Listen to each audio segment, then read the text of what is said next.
thank you for, first of all, thank you very much for agreeing to this interview. Sure. We'd like to have a little bit of a conversation on regulatory affairs and technology. But before we do that, could you please describe your role at Merck? What do you do? Sure. So I lead our quality and regulatory CMC policy team within regulatory affairs and quality. And our team responsibility is to be aware of the external environment. What are the regulations? What are the expectations? What's happening out there? And we bring that back into the company for our colleagues to help them make their strategic decisions. And then we also work with those same colleagues, and we understand what their pain points are, what are their challenges, especially with regards to regulation. And we look for opportunities to solve some of those pain points. And then we will come outside the company and we'll make those proposals to others within industry or regulators. Very good, excellent. It's a very, very important function. In today's world, no discussion really goes without talking about GenAI. Of course. Right?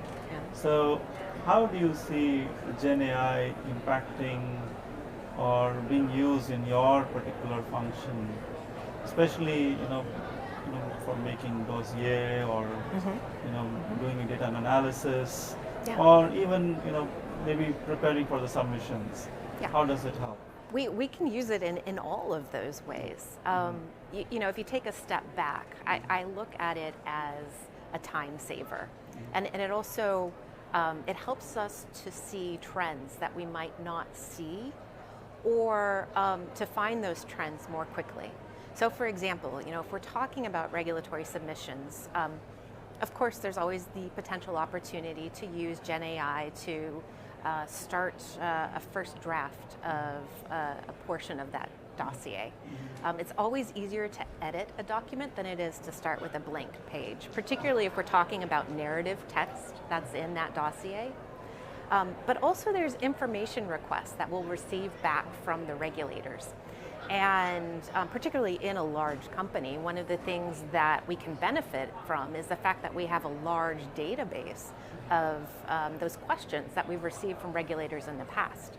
And so we can use AI to comb through those questions, maybe before we've submitted a dossier, so that we can anticipate what they might like to know, and so we can get ahead of that. Or maybe we actually have already received a question from them, and we can look back and we can see, how did we answer this last time? And the GenAI can help us find that, and it can also help us start to author and answer those questions. Very good. And we work with FDA and EMA very closely in this industry. Very, very critical function to make sure everything works properly, everything is safe, right? How do you see, all of this impacting their function and they helping us in this whole industry, in this whole, process? Yeah.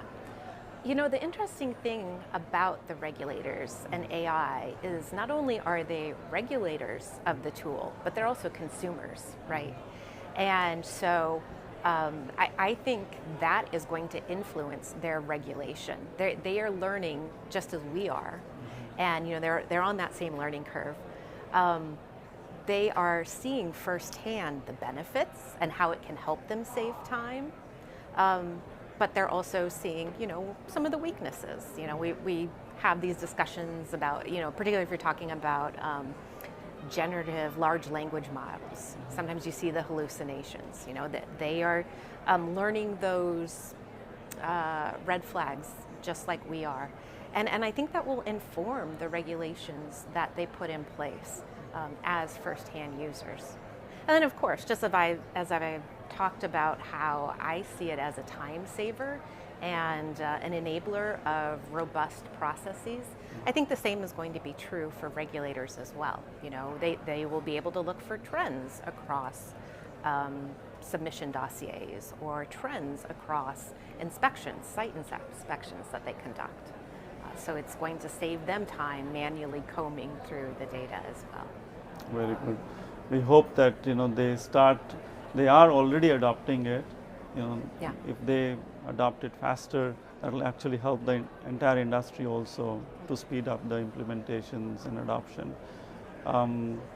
DIA for us has been an area, at least for me personally, to understand what is going on in the industry, in the clinical space, in the regulatory safety space, in the quality space.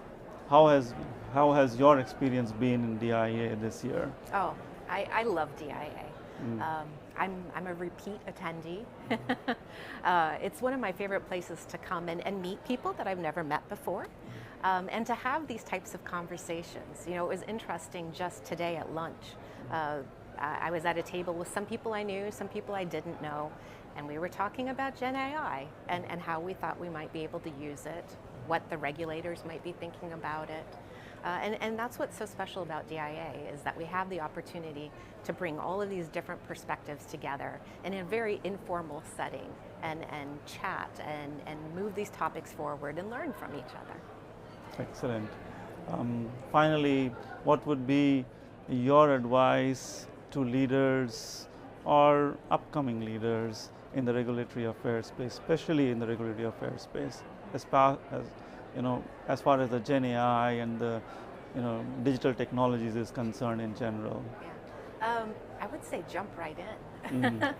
I've seen the benefits in the small ways that I use AI already. I use it to help me craft a posting for a job opening, or an important email that I'm sending, helping to organize my thoughts. And when you get experience in these small uses of AI, you become more comfortable with it, more familiar. You get better at the prompts that you need to use.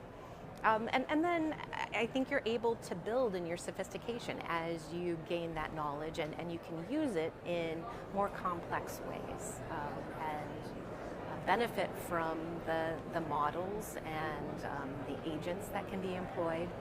I think in addition to jumping in, it's also important to find someone who knows more than you do about it, so that you can learn from that individual, and they'll increase the power and the utility of AI for you.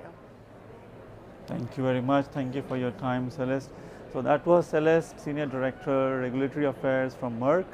It's a pleasure talking to her and learning so much about how regulatory affairs is adopting GenAI and how we are advancing using digital technologies. Thank you.